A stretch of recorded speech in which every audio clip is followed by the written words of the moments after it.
Last year, I went on a 2-week vacation to Costa Rica. Thanks to COVID, 2 weeks turned into 6 months. I lived on a mountaintop surrounded by jungle with my mom and her friends. My quarantine family consisted of 7 people, me and 6 adults. According to my mother, it's the safest place to be during a world pandemic was where we were, on the mountaintop. We had organic food delivered to us every week from a local source, and the weather was beautiful. It felt like we were living in paradise. It was fun and exciting at first, but being the only kid there, paradise began to feel like jail. When the adults needed alone time, they sent me outside, and most of the time, they didn't want to play with me. My mom didn't give me much screen time, and I needed some new friends. I had to figure it out by using my imagination. So I went out one day looking for something to do. I found some red clay, mixed it with water, and turned it into paint.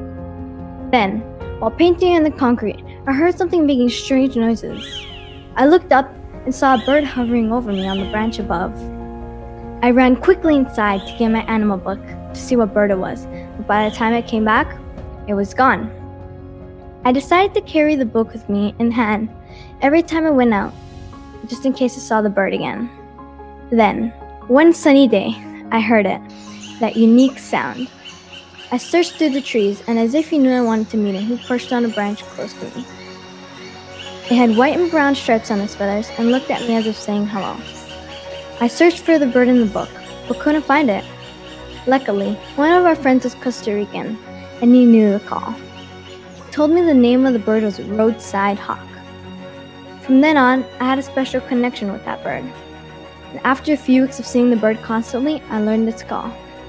I had a bird like no bird I've ever heard. And I practiced the call to the point that my mom didn't know if it was me or the bird. And that wasn't the only thing I saw. Every day the trees had surprises like toucans, oropendulas, woodpeckers, and even hummingbirds.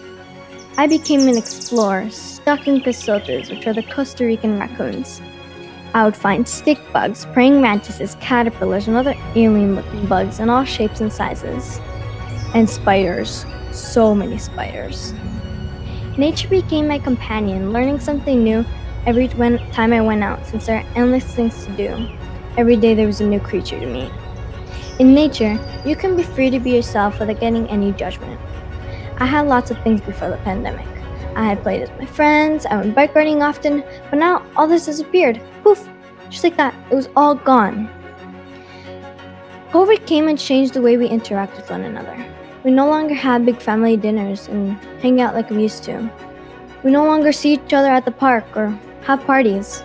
We've lost that connection to each other. But the thing I learned in Costa Rica is that there are other ways to connect that are equally important.